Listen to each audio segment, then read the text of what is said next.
আসসালামু আলাইকুম। জানিয়ে দেব আন্তর্জাতিক অঙ্গনের সবশেষ আপডেট গুরুত্বপূর্ণ সংবাদ। শুরুতেই সংবাদ শিরোনাম। গাজার প্রতি সংহতি, ইসরায়েলের সামরিক ব্যারাক ও তেল শোধনাগারে ইরাকি প্রতিরোধ যোদ্ধাদের হামলা। এরপরে জানিয়ে দেব চুক্তি বাস্তবায়নের আন্তর্জাতিক গ্যারান্টি থাকতে হবে। গাজা থেকে সেনা প্রত্যাহার করার আগে চুক্তি হবে না, নিশ্চিত করলেন হানিয়া। আরও জানিয়ে দেব ইসরায়েলের মানবতা বিরোধী অপরাধ, বিমান হামলা, অবরোধ এবং দুর্ভিক্ষের মধ্যে গাজায় শুরু হলো পবিত্র রমজান। আরও থাকছে এবার বাইডেনকে গালি রাশিয়ার সাবেক প্রেসিডেন্টের। এবং সর্বশেষ জানিয়ে দেব ট্রাম্প আবার নির্বাচিত হলে ইউক্রেন যুদ্ধ শেষ হয়ে যাবে বললেন হাঙ্গেরি।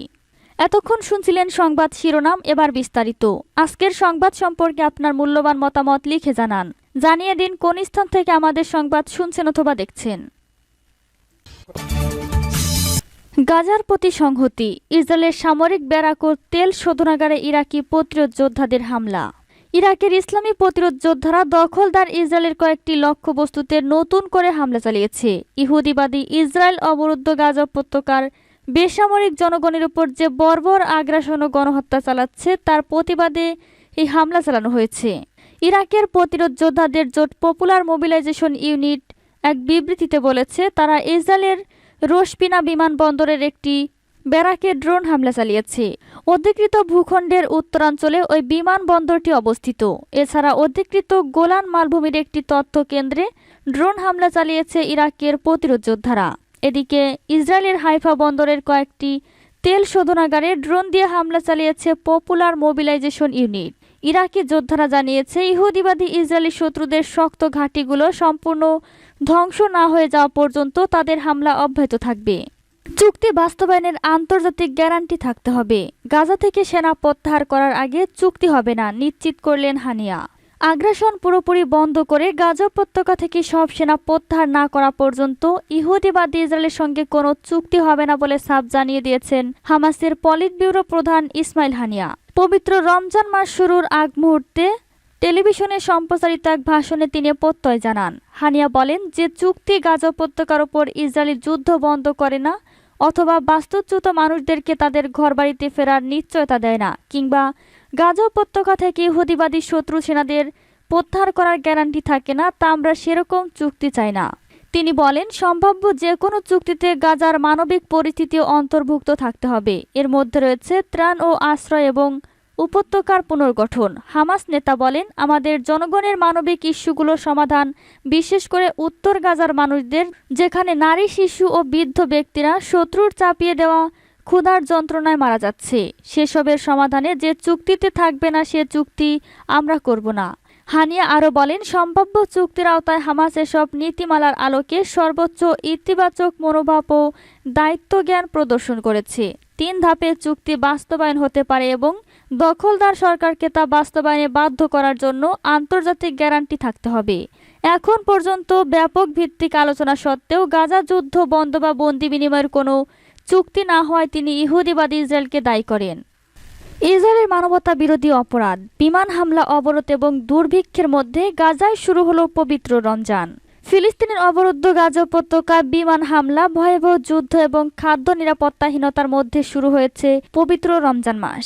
সেখানে এবছরের প্রথম রোজা পালন করেছেন ফিলিস্তিনি মুসলমানেরা। তবে গাজার প্রায় 22 লাখ মানুষের সামনে প্রয়োজনীয় খাদ্য সরবরাহের কোনো ব্যবস্থা নেই। 5 মাসের বেশি সময় ধরে ইহুদিবাদী ইসরায়েলের বর্বর আগ্রাসন, মানবতা বিরোধী অপরাধ এবং যুদ্ধ অপরাধের কারণে গাজায় চরম ক্ষুধা ও দারিদ্রতার সৃষ্টি হয়েছে। এরই মধ্যে সেখানে খাদ্য পুষ্টির অভাবে অন্তত 25 জন মারা গেছে, যাদের বেশিরভাগই শিশু। ইসরায়েল 16 বছর ধরে গাজা উপত্যকাকে অবরুদ্ধ করে রেখেছে এবং গত 7 অক্টোবর যুদ্ধ শুরুর পর থেকে সেই অবরোধকে আরও জোরদার করেছে। এতে গাজার খাদ্য নিরাপত্তা ও চিকিৎসা ব্যবস্থা সম্পূর্ণভাবে ভেঙে পড়েছে। ফিলিস্তিনের শরণার্থী বিষয়ক জাতিসংঘ সংস্থা বা আনোয়ার প্রধান ফিলিপ লাজারিনি বলেছেন, এমন সময় পবিত্র রমজান মাস এসেছে যখন গাজার জনগণ প্রচণ্ড ক্ষুধার্ত ও তারা উদ্বাস্ত অবস্থায় রয়েছে এবং ভয় ও উদ্বেগ যাদেরকে তাড়া করে ফিরছে। তিনি বলেন, এই মাসে দুর্ভিক্ষক্লিষ্ট গাজাবাসীর জন্য যুদ্ধবিরতির প্রয়োজন। এবার বাইডেনকে গালি রাশিয়ার সাবেক প্রেসিডেন্টের। মার্কিন প্রেসিডেন্ট জো বাইডেনকে পাগল ও আহাম্মক বলে আখ্যা দিয়েছেন রাশিয়ার সাবেক প্রেসিডেন্ট ও দেশটির জাতীয় ভাইস চেয়ারম্যান দিমিত্রি মেদভেদেভ। এর আগেও তিনি বাইডেনকে যুক্তরাষ্ট্রের কলঙ্ক বলে আখ্যা দিয়েছিলেন। সম্প্রতি বাইডেন ইউক্রেন ও মধ্যপ্রাচ্য সংকটকে গুলিয়ে ফেলেছেন। এই বিষয়টিকে তার দুর্বল মানসিক অবস্থার পরিচায়ক বলে আখ্যা দিয়েছেন মেদভেদেভ।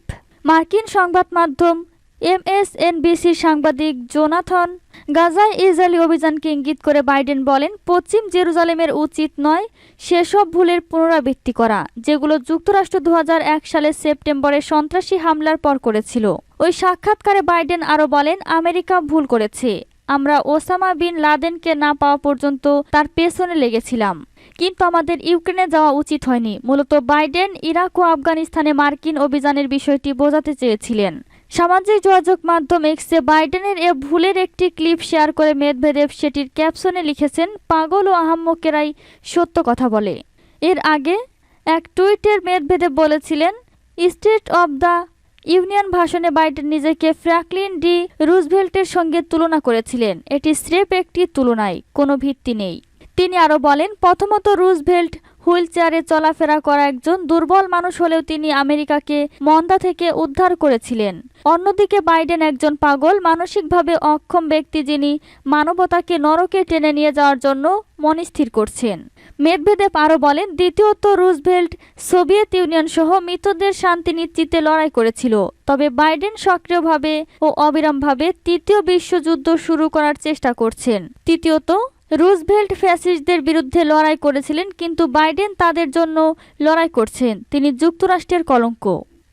ট্রাম্প আবার প্রেসিডেন্ট হলে ইউক্রেন যুদ্ধ শেষ হয়ে যাবে বললেন হাঙ্গেরি। ডোনাল্ড ট্রাম্প আবার মার্কিন প্রেসিডেন্ট নির্বাচিত হলে রাশিয়ার আগ্রাসনের বিরুদ্ধে ইউক্রেনের লড়াইয়ে তিনি অর্থায়ন করবেন না। হাঙ্গেরির প্রধানমন্ত্রী ভিক্টর অরবান এ মন্তব্য করেছেন।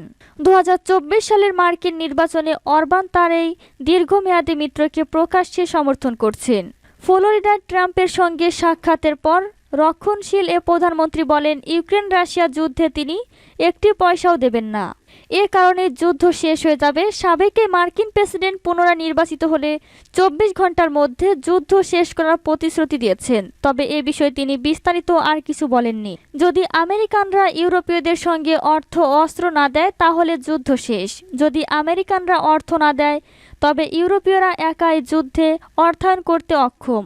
তারপর যুদ্ধ শেষ হবে। তিনি আরও বলেন, রাশিয়া ইউক্রেন যুদ্ধ কিভাবে শেষ করা যায় সে সম্পর্কে ট্রাম্পের বেশ বিশদ পরিকল্পনা রয়েছে, তবে তিনি এ নিয়ে কোনো বিশদ বিবরণ দেননি। এদিকে অরবানের টিভি সাক্ষাতের বিষয়ে ট্রাম্প প্রকাশ্যে মন্তব্য করেননি। তবে ট্রাম্পের মার এ লাগো প্রসাদে তাদের শুক্রবারের বৈঠকে সাবেক মার্কিন প্রেসিডেন্ট তার অতিথির প্রশংসা করেছিলেন। তিনি বলেছিলেন, ভিক্টর অরবানের চেয়ে ভালো, স্মার্ট বা ভালো নেতা আর কেউ নেই, তিনি অসাধারণ।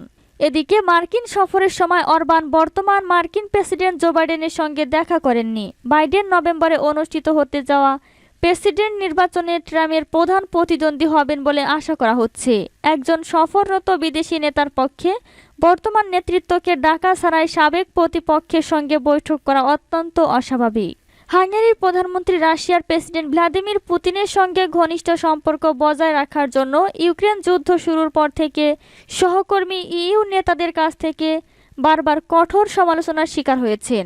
অরবান তার প্রতিবেশী ইউক্রেনে অস্ত্র পাঠাতেও অস্বীকার করেছেন। তিনি বারবার বলেছেন, পারমাণবিক অস্ত্রধারী রাশিয়ার বিরুদ্ধে কিয়েভ জিততে অক্ষম।